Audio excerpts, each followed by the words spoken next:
Hello नमस्कार। आप सभी का हमारे YouTube channel BNE coaching centre में हार्दिक स्वागत है। आज हम पढ़ने वाले हैं प्रकाश के परावर्तन एवं अपवर्तन के सारे अति लघु प्रश्नों को, यानी कि ऑब्जेक्टिव प्रश्नों को, जो आपके आगे आने वाले एग्जाम में काफ़ी महत्वपूर्ण भूमिका निभाने वाले हैं। इन प्रश्नों को यदि आप कर ले तो आपके इस पाठ से एक भी प्रश्न शायद परीक्षा में ऐसे हो जो ना छूटे। इसलिए ज़्यादा देर न करते हुए चलते हैं वीडियो की तरफ। पहला प्रश्न कह रहा है कि दाढ़ी बनाने में किस प्रकार के दर्पण का उपयोग किया जाता है। तो दाढ़ी बनाने के लिए सलून्स में अवतल दर्पण का प्रयोग किया जाता है। इसका सही उत्तर होगा ऑप्शन सी, क्योंकि अवतल दर्पण के यदि फोकस के अंदर हम वस्तु को रखते हैं तो वह उसका बड़ा प्रतिबिंब बना के देता है। बड़ा प्रतिबिंब बनाने से क्या होता है कि हमारे फेस पर जितने भी छोटे छोटे बाल होते हैं वे आसानी से देखे जा सकते हैं। इस कारण ही अवतल दर्पण का प्रयोग किया जाता है। अगला प्रश्न कह रहा है कि गोलीय दर्पण में फोकसांतर एवं वक्रता त्रिज्या के बीच संबंध क्या होती है। तो फोकसांतर यानी कि फोकस दूरी और वक्रता त्रिज्या के बीच ये वाला रिलेशन होता है, F = R/2। यदि R के नीचे वाले 2 को हम उस साइड भेजें तो 2F = R हो जाएगा। इसका जो आंसर होगा ऑप्शन ए से मैच कर रहा है, तो इसका सही आंसर ऑप्शन ए हो जाएगा। आगे प्रश्न कर रहा है 3 नंबर, यदि किसी अवतल दर्पण की फोकस दूरी F तथा वक्रता त्रिज्या R हो तो, यानी कि वही प्रश्न F = R/2 इसका सही आंसर होगा। वही वाला सूत्र फिर से पूछ दिया।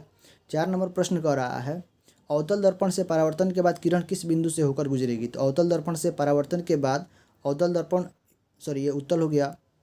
अवतल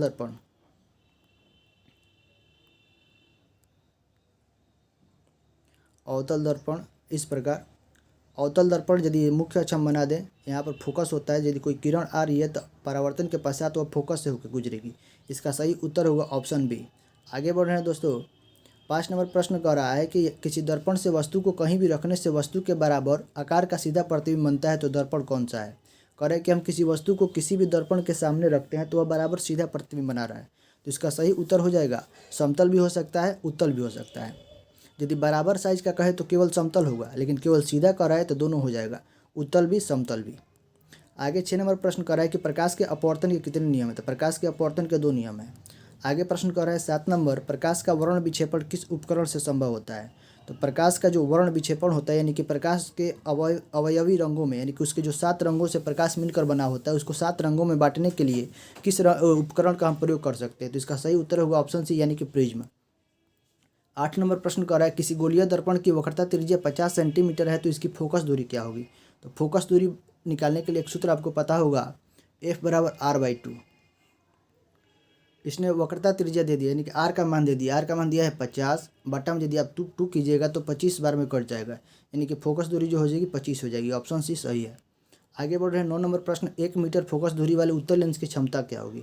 उत्तल लेंस की क्षमता निकालने के लिए एक सूत्र होता है P = 1/f, या जहाँ f होता है मीटर में, तो इसने 1 की जगह 1 रखना है। f जो है 1 दिया है, 1/1 का मान क्या हो जाएगा n। आप क्षमता का जो यूनिट होता है डायोप्टर होता है, यानी कि d, 1 डायोप्टर। इसका सही आंसर हो जाएगा ऑप्शन बी। 10 नंबर प्रश्न कर रहा है किसी उत्तल लेंस की फोकस दूरी हमेशा होती है। तो उत्तल लेंस की फोकस दूरी जो होती है हमेशा पॉजिटिव होती है। ऑप्शन ए इसका सही आंसर है। 11 नंबर प्रश्न कर रहा है प्रकाश का वेग न्यूनतम कहाँ होता है। तो प्रकाश का वेग जो होता है कांच में न्यूनतम होता है, 2 × 10⁸ मीटर प्रति सेकंड। आगे कह रहा है 12 नंबर प्रश्न, निम्न में से कौन सा पदार्थ लेंस बनाने के लिए प्रयुक्त नहीं किया जा सकता। तो लेंस बनाने के लिए हमें पारदर्शी पदार्थों की आवश्यकता होती है। मिट्टी जो है पारदर्शी पदार्थ नहीं, अतः इसका प्रयोग हम नहीं कर सकते, अतः ऑप्शन डी जो है सही आंसर है। 13 नंबर प्रश्न कर रहा है काल्पनिक प्रतिबिंब होता है। तो जो काल्पनिक प्रतिबिंब होते हैं, यानी कि आभासी व सीधा होते हैं। ऑप्शन ए इसका सही आंसर है। 14 नंबर प्रश्न कर रहा है किस दर्पण से हमेशा वस्तु से छोटा प्रतिबिंब प्राप्त होता है। तो इसका सही आंसर ऑप्शन बी, उत्तल दर्पण जो होता है हमेशा वस्तु से छोटा प्रतिबिंब बनाता है, ऑप्शन बी। आगे कह रहा है 15 नंबर प्रश्न, 4D क्षमता वाले अवतल लेंस की फोकस दूरी क्या होगी। तो 4D क्षमता यानी कि क्षमता इसने दे दिया, सूत्र आपको पता होगा P = 1/f होता है। तो यहाँ पर f निकालने के लिए 1/ हम p कर देंगे, यानी कि 1/4। इसको यदि यह मीटर में होता है, इसको सेंटीमीटर में चेंज करने के लिए हम 100 से गुणा कर दें तो 25 बार में कट जाएगा, 25 × 4 = 100, यानी कि 25 सेंटीमीटर इसका सही आंसर होगा, यानी कि ऑप्शन बी। आगे 16 नंबर प्रश्न कर रहा है किसी उत्तल लेंस का फोकसांतर 50 सेंटीमीटर है तो उसकी क्षमता क्या होगी। देखिए जो फोकस दूरी दिया है 50 सेंटीमीटर दिया है, तो इसको सबसे पहले आपको मीटर में चेंज करना होगा। 50/100 कीजिएगा तो 1/2 हो जाएगा। अब P बराबर सूत्र होता है 1/f। 1 अब बटा में 1/2 कीजिएगा तो यह 2 जो है ऊपर आ जाएगा, यानी कि 2 डायोप्टर इसकी सही आंसर होगा। उत्तल है तो प्लस होगा। ऑप्शन डी इसका सही आंसर है। 17 नंबर प्रश्न कर रहा है किस दर्पण से वस्तु का बड़ा प्रतिबिंब बनता है।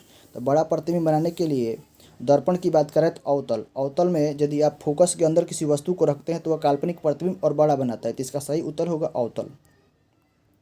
18 नंबर प्रश्न कर रहा है 2D क्षमता वाले लेंस का फोकसांतर क्या होगा। तो 2D यहाँ पर वही वाला सूत्र फिर हम यूज करेंगे, P बराबर 1/f होता है। तो क्षमता दिया है तो F बराबर 1/p हो जाएगा और यहाँ पर 1/2।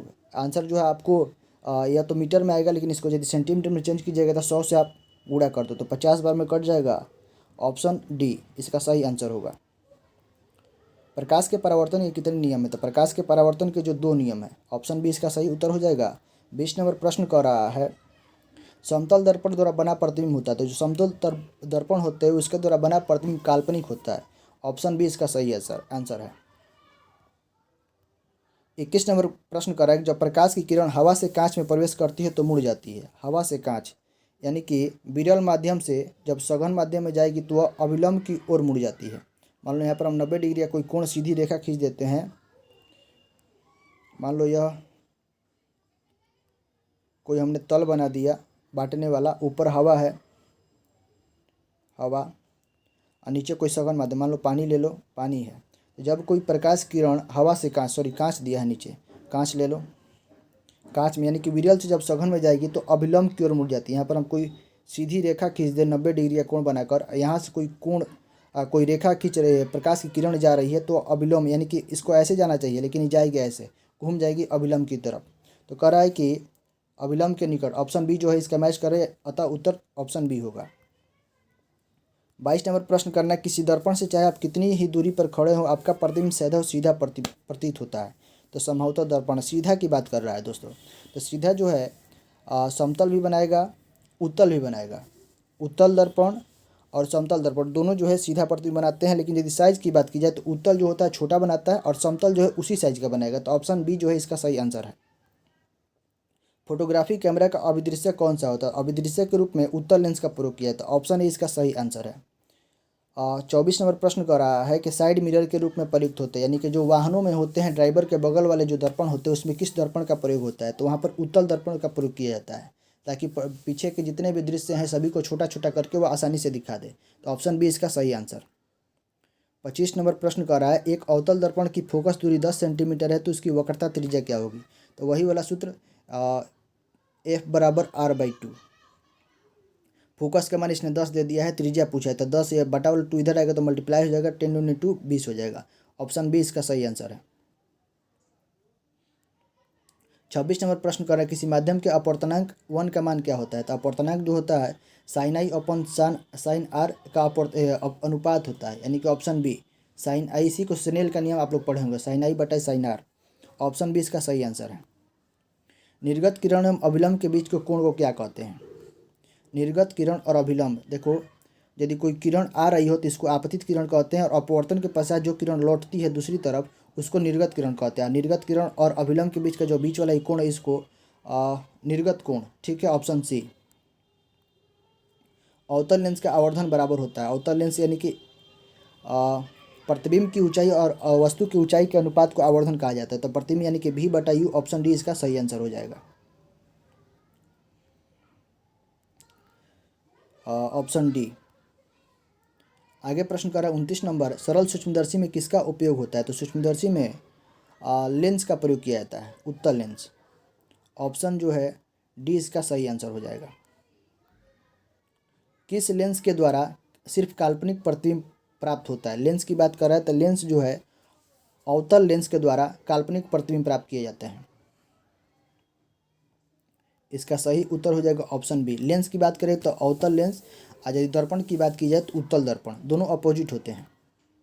एक उत्तल लेंस होता है, उत्तल लेंस की यदि आप फोटो की बात की जाए तो उत्तल लेंस इस आकार का होता है, यानी कि किनारे किनारे पतला होता है, बीच में मोटा होता है। तो बीच की अपेक्षा ऐसा किनारों की अपेक्षा बीच में मोटा, यानी कि ऑप्शन सी इसका सही आंसर, उत्तल लेंस। 32 नंबर प्रश्न कर रहा है किसी बिंब का वास्तविक तथा समान आकार का प्रतिबिंब प्राप्त करने के लिए बिंब को उत्तल लेंस के सामने कहाँ रखें। उत्तल लेंस की बात कर रहा है और उसका आकार जो है समान होना चाहिए और वास्तविक प्रतिबिंब। तो आप लोग उत्तल लेंस में पढ़े होंगे यदि 2F1 यहाँ पर किसी वस्तु को हम रखें तो उसका प्रतिबिंब 2F2 पर बनता है, नीचे की तरफ समान साइज का बनता है और वास्तविक बनता है। तो इसका सही आंसर होगा फोकस दूरी की दोगुनी दूरी पर, यानी कि ऑप्शन बी। आगे प्रश्न कह रहा है 33 नंबर, किसी बिंब का अवतल दर्पण द्वारा बना प्रतिबिंब आभासी, सीधा तथा बिंब से बड़ा पाया गया तो वस्तु की स्थिति कहाँ होनी चाहिए। अवतल दर्पण की बात कर रहा है। अवतल दर्पण में यदि हम फोकस और ध्रुव के बीच, यहाँ पर फोकस है और यहाँ पर ध्रुव है, इन दोनों के बीच किसी वस्तु को हम रखते हैं तब वस्तु का प्रतिबिंब जो है दर्पण के पीछे बड़ा बनता है। तो ऑप्शन डी इसका सही है, दर्पण के ध्रुव तथा मुख्य फोकस के बीच। 34 नंबर प्रश्न कर रहा है, किसी गोलीय दर्पण तथा किसी पतले गोलीय लेंस दोनों की फोकस दूरी 15 सेंटीमीटर है। तो दर्पण तथा लेंस संभवतः दूरियाँ जो है फोकस दूरी माइनस में दिया है। तो माइनस यानी कि निगेटिव जो होते हैं अवतल के होते हैं। फोकस दूरी जो ऋणात्मक होती है अवतल की, यानी कि दोनों जो है अवतल हैं। ऑप्शन ए इसका सही उत्तर होगा, दोनों अवतल। परावर्तन के नियम से निर्धारित होता है। परावर्तन के नियम में आपतन कोण परावर्तन कोण के बराबर होता है, तो यानी कि ऑप्शन ए इसका सही आंसर है। लेंस में मुख्य फोकस की संख्या कितनी होती है। लेंस में जो मुख्य फोकस होते हैं 2 होते हैं। Option A. प्रकाश की किरणें गमन करती हैं सीधी रेखा में। ऑप्शन ए इसका भी सही है, सीधी रेखा में। सर्च लाइट का परावर्तक सतह कौन सा होता है। सर्च लाइट का जो परावर्तक सतह होता है अवतल होता है। अवतल दर्पण की फोकस दूरी उसकी वक्रता की, अवतल दर्पण की जो फोकस होती है वक्रता की आधी होती है, F = R/2। इसका सही उत्तर होगा ऑप्शन बी, आधी। 40 नंबर प्रश्न करना है, जब प्रकाश की एक किरण एक माध्यम से दूसरे माध्यम में जाती हो तो अपने पूर्व पथ से विचलित हो जाती है। इस घटना को क्या कहते हैं। तो इसको अपवर्तन कहते हैं। यदि कोई माध्यम, मान लो यहाँ पर कोई हमने माध्यम बना दिया, ऊपर से प्रकाश की किरण आ रही है तो इसको जाना चाहिए ऐसे सीधे, लेकिन यह मुड़ जाती है, ऐसे जा रही है फिर घूम जाएगी। तो जो मुड़ रही है, इस मुड़ने की जो घटना होती है इसी को अपवर्तन कहा जाता है। ऑप्शन बी इसका सही आंसर हो गया। 41 नंबर प्रश्न कर रहा है कि प्रकाश की एक किरण जब विरल माध्यम से सघन माध्यम में जाती है तब वह विरल से जब सघन में जाएगी तो अभिलंब की ओर मुड़ जाएगी। मान लो ऊपर हवा है और नीचे पानी या कांच है, तो विरल से सघन में जब जाती है तो अभिलंब की ओर मुड़ जाती है, अभिलंब की ओर, यानी कि ऑप्शन डी इसका सही आंसर है। और जब सघन से विरल में जाएगी तो अभिलंब से दूर मुड़ जाएगी। जैसे ऊपर हम सघन माध्यम रख दे, मान लो कांच रख देते हैं और नीचे हवा रख देते हैं, तो कांच से जब हवा में जाएगी तो उसको क्या यहाँ पर अभिलंब बना दे तो उसको ऐसे मुड़ जाएगी, अभिलंब से दूर मुड़ जाएगी। सघन से विरल में जाएगी तो अभिलंब से दूर, और विरल से सघन में जाएगी तो अभिलंब की ओर मुड़ जाएगी। ये दोनों बात आपको हमेशा याद रखनी है।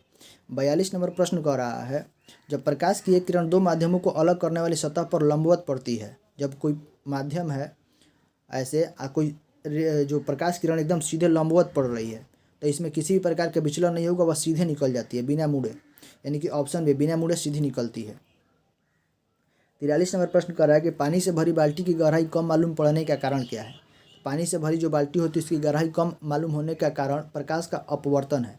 प्रकाश के अपवर्तन के कारण ही उसकी गहराई कम मालूम पड़ती हो, या कोई पेंदी में वस्तु रखी गई हो तो उसकी भी गहराई थोड़ी कम प्रतीत होती है। इसके अलावा यदि आप किसी छड़ी को या लंबे छड़ को पानी में तिरछा करके रखते हैं तो वही मुड़ा हुआ प्रतीत होता है। इसका सब का मुख्य कारण अपवर्तन ही होता है। 44 नंबर प्रश्न कर रहा है कि जब प्रकाश एक माध्यम से दूसरे माध्यम में जाता है तब अपवर्तन होता है।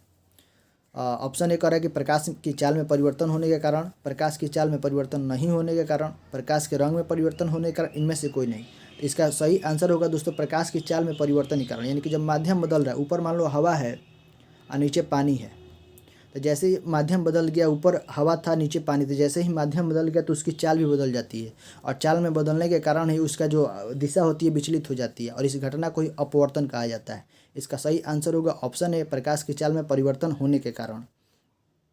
आज के लिए दोस्तों इस वीडियो में इतना ही। 44 प्रश्न जो आपके इस पाठ के लिए बहुत ही ज़रूरी है और पर्याप्त भी हैं। अतः मिलते हैं अगले वीडियो में किसी अगले नए चैप्टर के साथ। वीडियो अच्छा लगे तो प्लीज़ चैनल को सब्सक्राइब कर लें, बेल आइकन को भी दबा दें ताकि अगली वीडियो की नोटिफिकेशन आप तक आसानी से पहुंचती रहे। तब तक के लिए धन्यवाद।